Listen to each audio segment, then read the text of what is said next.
नमस्कार विद्यार्थी मित्रांनो, आज आपण महाराष्ट्र इंजिनिअरिंग सर्व्हिसेसची जी परीक्षा नुकतीच काल झाली त्या परीक्षेमध्ये मराठी आणि इंग्रजी व्याकरण या घटकावर विचारलेल्या प्रश्नांची चर्चा करणार आहोत।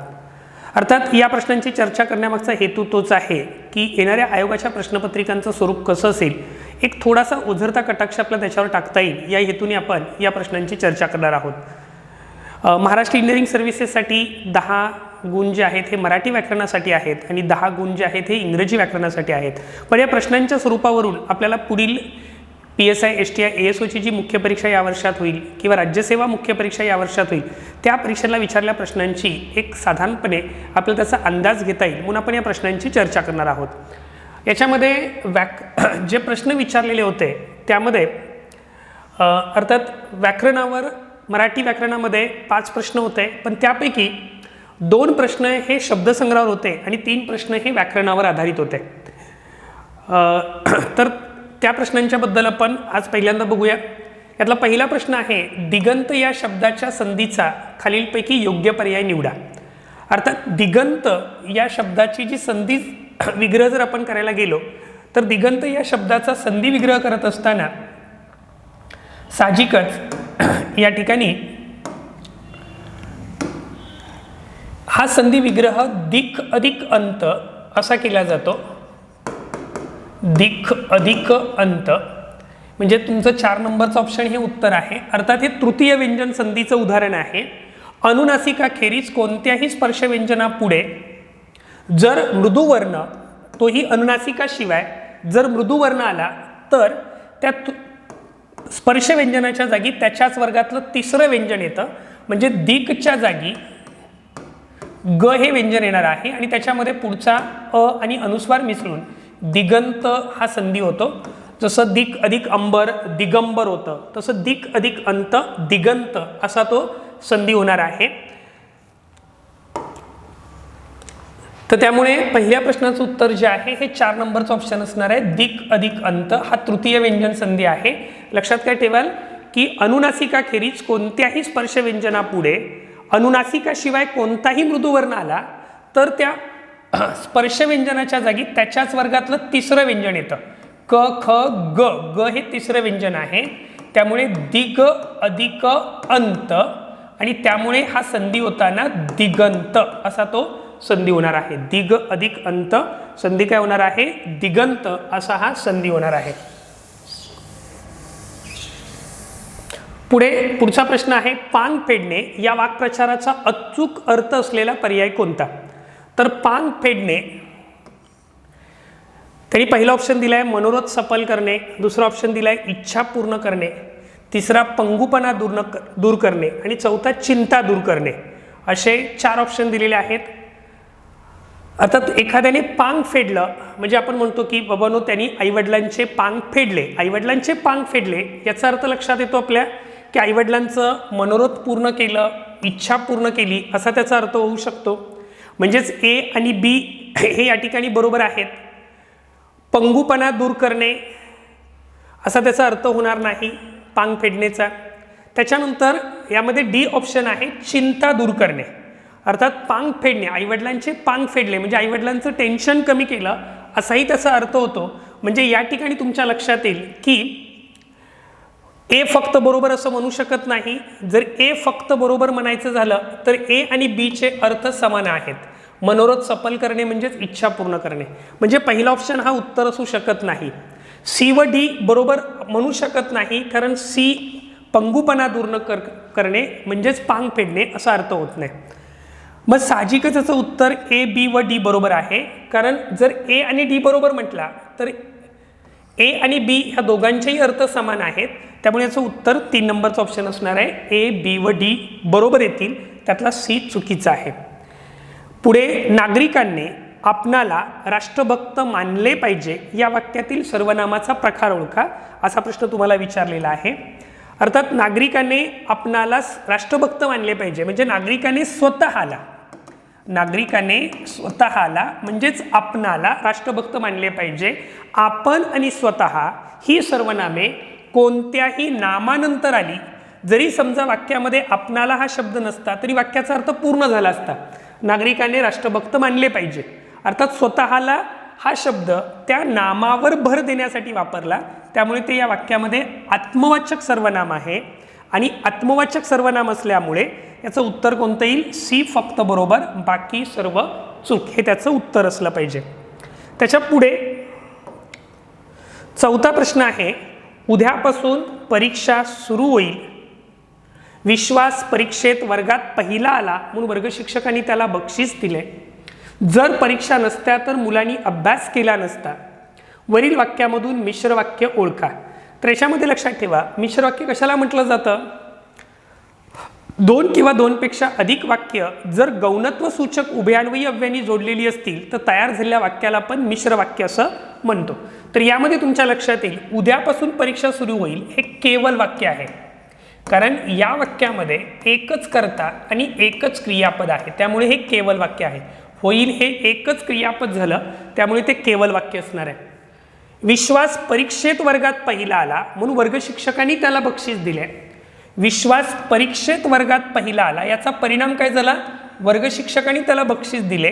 या ठिकाणी असणारा म्हणून जो आहे हे परिणामबोधक प्रधानत्व सूचक उभयान्वयी अव्यय आहे आणि परिणामबोधक प्रधानत्व सूचक उभयान्वयी अव्यय असल्यामुळे हे वाक्य संयुक्त वाक्य आहे। हे वाक्य काय आहे? संयुक्त वाक्य आहे। जर परीक्षा नसत्या तर मुलांनी अभ्यास केला नसता, अर्थात जर परीक्षा नसत्या मुलांनी अभ्यास केला नसता, नुसतं आपण जर परीक्षा नसत्या असं म्हटलं तर वाक्याचा अर्थ पूर्ण होत नाही। वाक्याचा अर्थ पूर्ण होण्यासाठी दुसऱ्या वाक्याचं साह्य घ्यावं लागतं। याच्यातला मुलांनी अभ्यास केला नसता हे प्रधान वाक्य आहे आणि जर परीक्षा नसत्या हे गौण वाक्य आहे आणि ही एक प्रधान वाक्य आणि एक गौण वाक्य जोडण्यासाठी जर तर ही गौणत्व सूचक उभयान्वयी अव्यय वापरलेला आहे आणि त्यामुळे तयार झालेलं एकत्रित वाक्य हे मिश्र वाक्य असणार आहे आणि त्याच्यामुळे याच्यातलं जे तिसरं वाक्य आहे हे मिश्र वाक्य आहे। तिसरं वाक्य आहे ते मिश्र वाक्य आहे, याचा अर्थ सी बरोबर आणि बाकी सर्व चूक।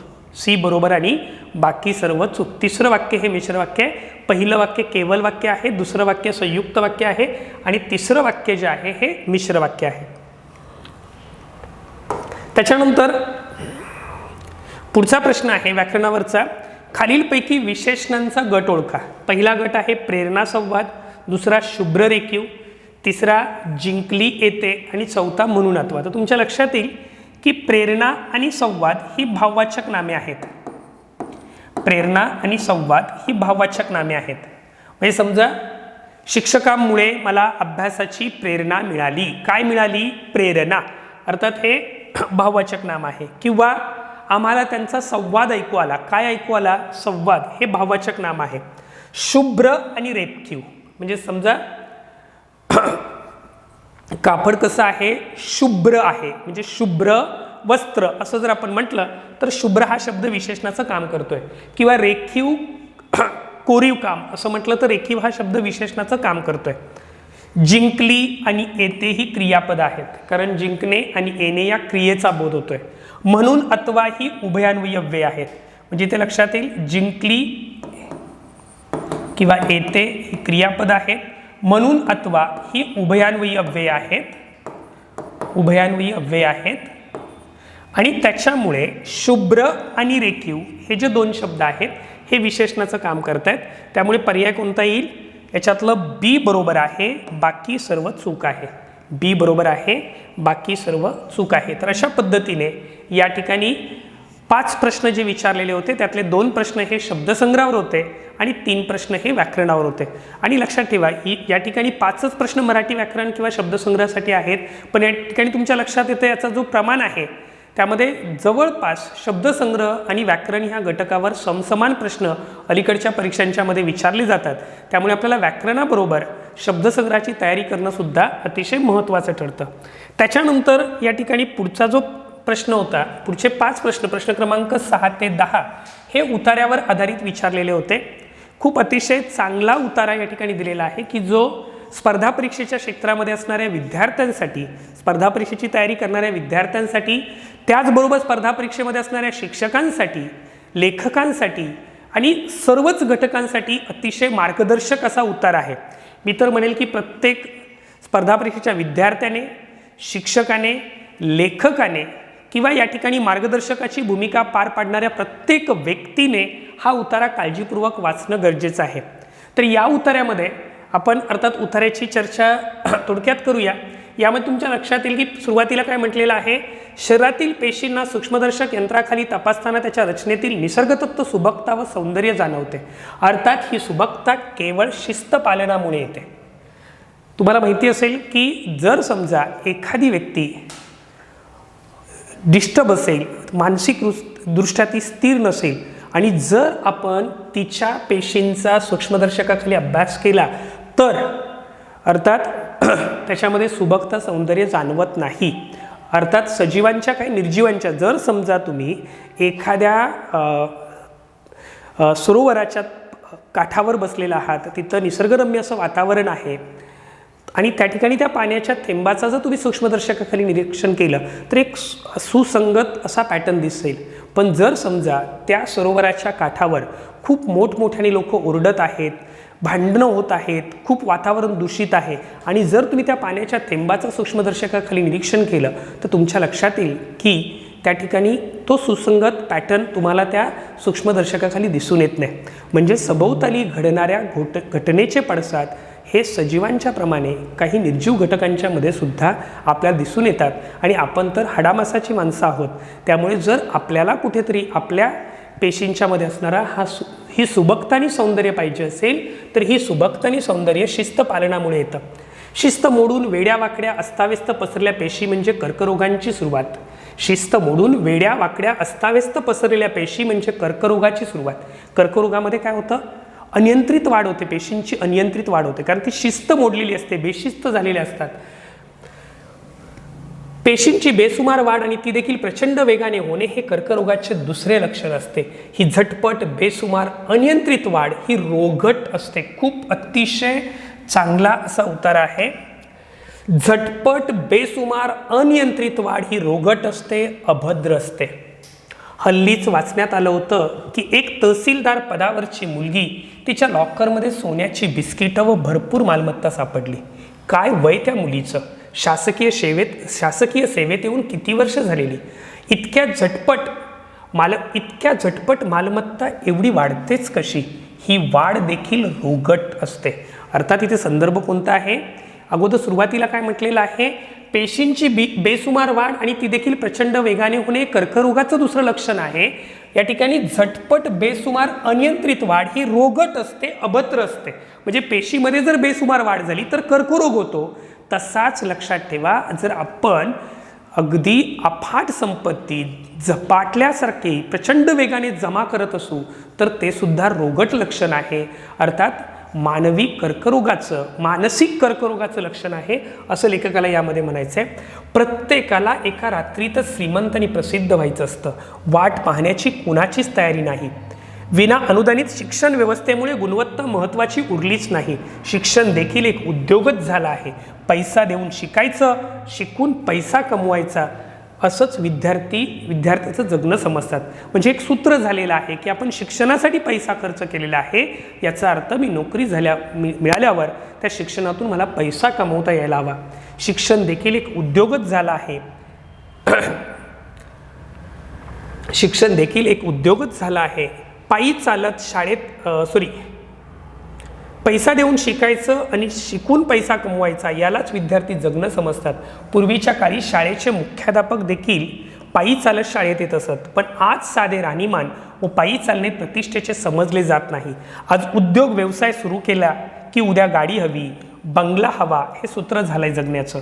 ही घाई, ही गती संकटसूचक आहे. ही घाई, ही गती संकटसूचक आहे. जगण्याचा अर्थ न कळण्याचे हे लक्षण आहे. एखादे पुस्तक लिहिले की लोक स्वतःला थोर लेखक समजू लागतात. छोट्या छोट्या सामान्य पुस्तक निर्मितीतला ग्रंथ निर्मिती संबोधू लागतात. अभ्यास, साधना, ग्रंथ, अभिजात साहित्य, सुप्रसिद्ध, हृदय सम्राट या शब्दांचा आपण फारच स्वस्त करून टाकला आहे. या शब्दांना आपण फारच स्वस्त करून टाकले. एखाद्या कवितेला 4 लोकांनी नावाजले की भराभर पुस्तकं लिहिण्याची घाई केली जाते. याही पुढे जाऊन पुरस्कारावर नजर ठेवून याही पुढे जाऊन पुरस्कारावर नजर ठेवून पुस्तके घाईघाईने प्रकाशित केली जातात. ही सगळी घाई मला कर्करोगाचे लक्षण वाटते असं लेखक म्हणतो. व्यक्तिमधील नात्यामध्ये देखील अशीच झटपट घाई दिसून येते. नव्या पिढीतील मुलामुलीमध्ये खूप मोकळेपणा आला आहे. तो स्वागतार्ह आहे, परंतु प्रेमात पडण्याची घाई आणि पुन्हा ब्रेकअप होण्याची देखील घाई, सोशिकपणा, वाट पाहणे त्यालाच आपण तितिक्षा म्हणतो, थोडे थांबून विचार करणे, या गोष्टी कालबाह्य झाल्या आहेत. एखादी गोष्ट मनाविरुद्ध झाली की नैराश्याचा झटका येणे, घर सोडून जावेसे वाटणे, कुठल्या तरी व्यसनाच्या आहारी जाणे हे योग्य नव्हे. थोडे थांबण्याची तयारी हवीच. आज असे आहे, उद्या हे बदलेल असा संयम असायला हवा, पण प्रतीक्षा करण्याची तयारी नाही. तितिक्षा शब्दाची तर ओळखच कुणाला नाही. इन्स्टंट फूडचा जमाना आहे. अर्थात तितिक्षा या शब्दाचा अर्थ होतो कष्ट सहन करण्याची वृत्ती. तितिक्षा या शब्दाची तर ओळखच कुणाला नाही. इन्स्टंट फूडचा जमाना आहे. 24 तास माणसे हेच पाहतात. एक साबणाची वडी घरी आणली की बाई देखणी होते. एक फरशी स्वच्छ करणारं औषध घरी आणलं की घर चकचकीत होतं. सिर्फ 2 मिनिट ही भाषा भविष्यातील महासंकटाची सूचक आहे. आपल्याला जाग येणं गरजेचं आहे. साधना हा शब्द खूप महत्त्वाचा आहे.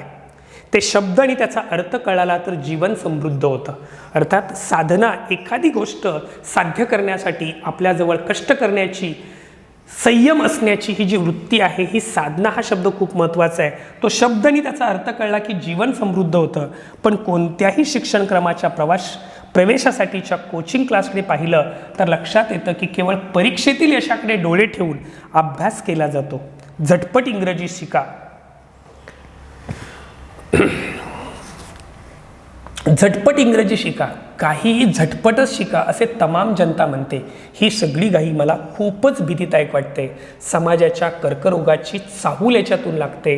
काही क्षेत्रात तर या झटपट आणि अनियंत्रित घाईमुळे शेवटच्या टप्प्यात पोचले असं वाटतं. खूप विचार करायला लावणारा असा हा उतार आहे. यामध्ये लेखकाने मी मगाशी म्हटल्याप्रमाणे स्पर्धा परीक्षेची तयारी करणाऱ्या विद्यार्थ्यांना सुद्धा चिमटे काढलेले आहेत. स्पर्धा परीक्षा क्षेत्रामध्ये आता आपण बघतो, आत्ता जी सुरुवात आहे, म्हणजे कोणीही अगदी एखादं पुस्तक काढलं तरी तो लेखक स्वतःला अतिशय महान समजतो, अतिशय उतावीळ होतो, किंवा एखाद दुसरं शिक्षकांच्या बाबतीमध्ये पण तेच दिसून येतं. म्हणजे प्रत्येकाला मोठं होण्याची घाई आहे. प्रत्येकाला अगदी एका रात्रीत अफाट संपत्ती मिळवायची आहे, प्रसिद्ध व्हायचं आहे. आणि या सगळ्या गोष्टींच्यामुळे साहजिकच कोणत्याही गोष्टीची बेसुमार वाढ ही नेहमी अनियंत्रित जर होत असेल तर ती धोकादायक असते. ते लक्षण रोगट असतं. ह्या सगळ्यांच्यामधून सांगायचं आहे. मुद्दाम हा उतारा वाचून दाखवला कारण याच्यातलं प्रत्येक वाक्य लाख मोलाचं आहे. उतार्यावरचे प्रश्न तसं म्हटलं तर खूप सोपे आहेत.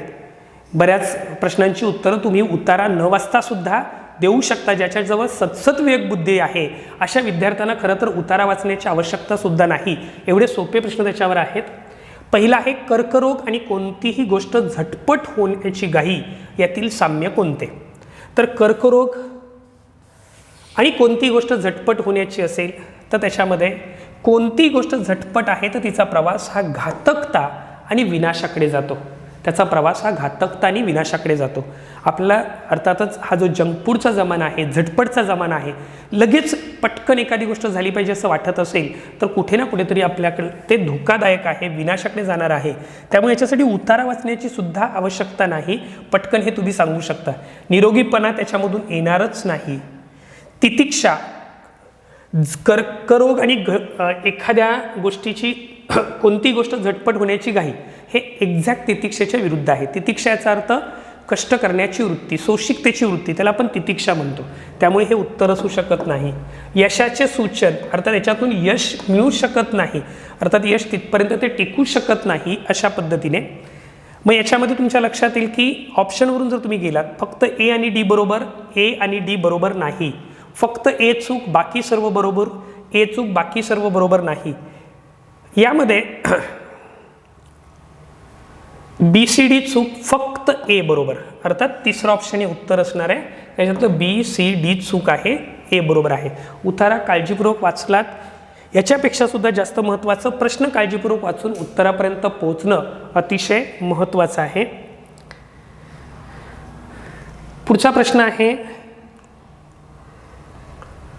आपण 6वा प्रश्न पाहिलेला होता. 7वा प्रश्न आहे, प्रस्तुत उतार्यासाठी योग्य शीर्षक कोणते? अर्थात पहिला ऑप्शन आहे कर्करोगाची चाहूल, दुसरा आहे समृद्धी, तिसरा आहे साधना गुणवत्ता. अर्थात समृद्धी, साधना, गुणवत्ता हे परस्पर अवलंबून आहेत. गुणवत्ता असेल तर तुम्ही साधना करण्यास तयार होता, साधना केली तर समृद्धी मिळते. म्हणजे तिन्ही ऑप्शन अर्थात एकसारखे असू शकतात. त्यामुळे या संपूर्ण उतार्यामध्ये कर्करोगाची चाहूल असं त्यांनी मांडलेलं आहे, कारण आपण याच्यामधून प्रत्येक गोष्ट अतिशय अफाट वेगाने मिळण्याची इच्छा बाळगतो. त्यामुळे ही कशाची चाहूल आहे? कर्करोगाची, हे व्यक्त करायचं आहे. जीवन समृद्ध होण्यासाठी कोणत्या गोष्टीची आवश्यकता आहे? तर याच्यामध्ये तुमच्या लक्षात येईल की सकारात्मक उत्तर एकच आहे, साधना आणि तितिक्षा. तितिक्षा म्हणजे कष्ट सोसण्याची वृत्ती, कष्ट सहन करण्याची वृत्ती, सोशिक वृत्ती. साधना म्हणजे ध्येय साध्य करण्यासाठी आपल्यामध्ये असणारा प्रयत्न करण्याची क्षमता, त्याला आपण साधना असं म्हणतो. त्याच्यानंतर अतिरिक्त घाई हे आवश्यक नाही. अतिघाई संकटात नाही. प्रचंड वेग आणि अनियंत्रित वागणं कर्करोगाचं लक्षण आहे. झटपट प्रसिद्धी मिळवणं, झटपट प्रसिद्धी मिळवणारी आपण सिने क्षेत्रामध्ये बरीच लोक बघतो की झटपट प्रसिद्धी मिळवतात आणि नंतर डिप्रेशनमध्ये जातात. म्हणजे ह्या गोष्टी आवश्यक नाहीत. आवश्यक आहे साधना आणि तितिक्षा. प्रत्येक गोष्ट मिळवण्यासाठी थोडासा संयम असला पाहिजे. उतावीळपणा करून चालणार नाही. कष्ट करण्याची वृत्ती असली पाहिजे. म्हणजे ए आणि बी बरोबर हे उत्तर असू शकत नाही. फक्त सी आणि डी बरोबर हे उत्तर असू शकत नाही. फक्त ए बरोबर बाकी सर्व चूक हे उत्तर असेल. फक्त डी बरोबर बाकी सर्व चूक हे उत्तर असू शकत नाही. पुढे शरीररचनेतील सुबकता आणि सौंदर्य कोणत्या गोष्टीमुळे येते? आता या ठिकाणी तुमच्या लक्षात येईल की इथे जो प्रश्न आहे याचं उत्तर खरं तर पहिल्या ओळीमध्ये आहे. शरीररचनेतील सुबकता आणि सौंदर्य कोणत्या गोष्टीमुळे येतं? शिस्त पालनामुळे येतं. त्यामुळे याचं उत्तर किती असणार आहे? फक्त डी बरोबर, 2 नंबर. पुढे शेवटचा प्रश्न आहे, पुढीलपैकी बरोबर वाक्य कोणते? गुणवत्ता महत्त्वाची झाल्यामुळे शिक्षण हा उद्योग झालेला आहे. गुणवत्ता महत्त्वाची झाल्यामुळे शिक्षण हा उद्योग झालेला आहे. पूर्वी शाळेचे मुख्याध्यापक देखील पायी शाळेत येत कारण त्यात प्रतिष्ठा नव्हती. पूर्वी शाळेचे मुख्याध्यापक देखील पायी चालत होते, प्रतिष्ठा नव्हती असं म्हणणं चुकीचं होणार आहे. सोशिकपणा, वाट पाहणे, थोडे थांबून विचार करणे या गोष्टी कालबाह्य होत आहेत. अगदी बरोबर आहे, या गोष्टी कालबाह्य होत आहेत. झटपट बेसुमार मालमत्तेची वाढ नियंत्रित असते. झटपट बेसुमार आणि नियंत्रित असं असू शकत नाही, म्हणजे हे चुकीचं आहे. तर यामध्ये तुमच्या लक्षात येईल की गुणवत्ता महत्त्वाची असल्यामुळे शिक्षण हा उद्योग झाला आहे का? गुणवत्ता महत्त्वाची असती तर शिक्षण हा उद्योग झाला नसता. म्हणजेच गुणवत्तेला महत्त्व दिलं गेलं असतं तर डोनेशन्स वगैरे घेण्याचा प्रश्न नव्हता. अर्थातच जे ॲडमिशन्स आहेत हे मेरिटवर झाले असते. त्यामुळे पहिलं चुकीचं आहे. पूर्वी शाळेचे मुख्याध्यापक देखील पायी चालत येत, प्रतिष्ठा नव्हती म्हणून येत का? तर त्या ठिकाणी अर्थातच त्या गोष्टींना महत्त्व दिलं जात नव्हतं, प्रतिष्ठेला महत्त्व दिलं जात नव्हतं. त्यामुळे हेही विधान चुकीचं आहे. मुख्याध्यापकाची प्रतिष्ठा कायम होती, ते शाळेत चालत आले म्हणून ती प्रतिष्ठा कमी होत नव्हती. त्यामुळे हे विधानसुद्धा चुकीचं आहे. तर याच्यातलं फक्त सी बरोबर आहे. फक्त सी बरोबर, म्हणजे 2 नंबरचं ऑप्शन हे तुमचं उत्तर असणार आहे. त्याच्यानंतर पुढचे जे 5 प्रश्न आहेत हे इंग्रजीवर होते. यामध्ये पहिला प्रश्न होता to be in the swim. To be in the swim म्हणजे प्रवाहात येणे. प्रवाहात येणे म्हणजेच स्वतःला एखाद्या कामामध्ये झोकून देणे, to get involved in something. आणि म्हणून त्याच्यामुळे to be in the swim याचा अर्थ कोणता असणार आहे? To be in the main current. त्याच्यानंतर to be in keeping with. To be in keeping with म्हणजे सुसंगती साधणे. याचा अर्थ कोणता असणार आहे? Harmonise with. त्यानंतर to draw off. To draw off म्हणजे विड्रॉ, माघार घेणे. अर्थात माघार घेण्याचा इथे अर्थ कोणता येईल? रिटायर. आणि टू क्राय डाऊन म्हणजे एखाद्याचा धिक्कार करणे, तुच्छ लेखणे, अशा अर्थाने कंडेम, हे त्याचं उत्तर येईल. आणि याच्यावरून माझ्या मते हा पहिला जो ऑप्शन आहे ह्या प्रश्नाचं उत्तर असलं पाहिजे. 11व्या प्रश्नाचं उत्तर हे पहिलं ऑप्शन असेल. त्याच्यानंतर 12वा प्रश्न आहे, hard work is necessary for you to get promotion. इथे सुद्धा लक्षात येईल मराठीमध्ये सुद्धा तुम्हाला जो प्रश्न विचारलेला होता, मराठीमधला प्रश्न कंपाऊंड कॉम्प्लेक्स म्हणजे वाक्यांच्या प्रकारावर होता. इथे सुद्धा जो प्रश्न आहे तो वाक्याच्या प्रकारावर आहे. Hard work is necessary for you to get promotion. तुम्हाला प्रमोशन मिळवण्यासाठी कष्ट महत्त्वाचे आहेत. Select the correct compound sentence of the above. तर ज्याप्रमाणे मराठीमध्ये आपण वाक्यांचे केवल वाक्य, मिश्र वाक्य, संयुक्त वाक्य प्रकार बघितले होते, तसेच इंग्रजीमध्ये सुद्धा सिंपल सेंटेन्स, कंपाऊंड सेंटेन्स आणि कॉम्प्लेक्स सेंटेन्स हे प्रकार असतात. याच्यामध्ये पहिलं वाक्य आहे working hard is necessary for you to get promotion. याच्यामध्ये एकच करता एकच क्रियापद आहे, त्यामुळे हे वाक्य सिंपल सेंटेन्स आहे. त्यामुळे हे वाक्य सिंपल सेंटेन्स आहे. If you work hard, if हे सबऑर्डिनेटिंग कंजंक्शन आहे आणि सबऑर्डिनेटिंग कंजंक्शन असेल तर ते वाक्य कॉम्प्लेक्स सेंटेन्स असतं. तर ते वाक्य काय असतं? Complex sentence. तर ते वाक्य कॉम्प्लेक्स सेंटेन्स असतं. अनलेस यू वर्क हार्ड हे सुद्धा कॉम्प्लेक्स सेंटेन्स असणार आहे. हे सुद्धा कॉम्प्लेक्स सेंटेन्स असेल. आणि याच्यातलं चौथा ऑप्शन जो आहे हे कंपाऊंड सेंटेन्स आहे. You must work hard or you will not gate promotion. तुला कष्ट करावं लागेल, नाही तर तुला प्रमोशन मिळणार नाही. ऑर जर आलं तर ते वाक्य काय असणार आहे? कंपाऊंड सेंटेन्स असणार आहे. त्यामुळे याचं उत्तर तुम्हाला कंपाऊंड सेंटेन्स ओळखायचं होतं, 4 नंबरचं ऑप्शन असेल. Akil seal means weakness, अँगर, strength, advantage. खूप महत्त्वाची अशी इडियम आहे. अगोदर सुद्धा MPSCच्या परीक्षांना विचारलेला आहे. अकिल सीलचा अर्थ होतो विकनेस. अर्थात अकिल हा जो मुलगा आहे, या मुलाचा जन्म झाला त्यावेळेला याच्या मागची खूप मोठी कथा आहे, तेवढा वेळ आपल्याजवळ नाही आहे. पण स्पार्टाचा हा मुलगा, तिने देवाची तपश्चर्या केलेली होती. देव प्रसन्न झाल्यामुळे तिला हा मुलगा झालेला होता. परंतु या मुलाचा जी टाच आहे ही कमकुवत राहिली असते. देवानी सांगितलेलं असतं की याला जी स्टिक्स नावाची मॅजिक रिव्हर आहे, त्या मॅजिक रिव्हरमध्ये त्याला बुडवलं की त्याला अमरत्व प्राप्त होईल.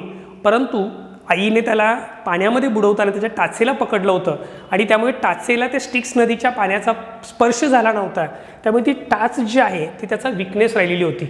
आणि अर्थातच लढाईमध्ये त्याच्या टाचेमध्येच बाण लागतो आणि तो मरण पावतो. म्हणजे अकिलची टाच हा त्याचा विकनेस असतो आणि त्याच्यावरूनच आपण अकिल सील म्हणजे विकनेस ऑफ द पर्सन, एखाद्या माणसाची जर कमकुवत बाजू असेल तर त्याला काय म्हटलं जातं? अकिल सील. त्यामुळे याचं उत्तर कोणतं असणार आहे? 3 नंबरचं ऑप्शन ए ओनली. पुढे चौथा ऑप्शन जो आहे, इथे तुमच्या लक्षात येईल की इथे जास्त प्रश्न हे व्होकॅब्लरीवर विचारलेले आहेत. To be at sea, match the कॉलमसाठी आहे. टू बी ॲट सी म्हणजेच कन्फ्युज्ड, परप्लेक्स्ड किंवा to be in uncertain mind. गोंधळलेला असणे, अनिश्चित अवस्थेमध्ये असणे, त्याला आपण टू बी ॲट सी म्हणतो. त्याच्यानंतर पुढे आहे कम राऊंड. एखादी गोष्ट कम राऊंड याचा अर्थ रिकवर, अशा अर्थाने आपण कम राऊंडचा अर्थ रिकवर असं असणार आहे. डू अप म्हणजे पॅकअप आणि सेट विथ म्हणजे स्टड विथ. सेट विथ म्हणजे थोडक्यात एखादी गोष्ट व्यवस्थित मांडणी करणे, तर त्याला आपण सेट विथ असं म्हणतो. सेट करणे म्हणजे स्टड करणे, स्टड विथ. आणि याच्यावरून ऑप्शन किती नंबर असणार आहे? एला 2. अर्थात एला 2 याच्यावरून तुमच्या लक्षात येतं की एला 2 असेल, बीला 4 असेल, त्यानंतर सीला 3 असेल आणि डीला 1 असेल. 2 नंबरचा ऑप्शन हा उत्तर असणार आहे. त्याच्यानंतर पुढे 15वा प्रश्न आहे, तो तुम्हाला चेंज द व्हॉइससाठी विचारलेला आहे. They use a rope to climb a building. The passive voice of the above sentence. यामध्ये फक्त एक गोष्ट लक्षात ठेवायची आहे, ॲक्टिव्ह व्हॉइसचं रूपांतर पॅसिव्ह व्हॉइसमध्ये करायचं आहे. म्हणजे वाक्याची सुरुवात ही कर्त्याऐवजी कर्माने होणार आहे. म्हणजेच या ठिकाणी अ रोप हे ऑब्जेक्ट आहे, वाक्याची सुरुवात अ रोपने होईल आणि त्यानंतर पास्ट टेन्स असल्यामुळे या ठिकाणी तुम्हाला हेल्पिंग वर्ब वॉज वापरावं लागणार आहे. त्यानंतर V3 used by them to climb the building. फक्त एवढं जरी लक्षात असेल तुमच्या की वाक्यात सिंपल पास्ट टेन्स असेल तर हेल्पिंग वर्ब म्हणून वॉज किंवा वॅर वापरतो, तरी सुद्धा तुमचं 4 पर्यायातलं उत्तर बरोबर येईल. त्यामुळे उत्तर कोणतं असणार आहे? बी ओनली. तर अशा पद्धतीने या ठिकाणी आपण हे प्रश्न कव्हर केलेले आहेत. वेळेअभावी आपण याच ठिकाणी थांबतोय. धन्यवाद.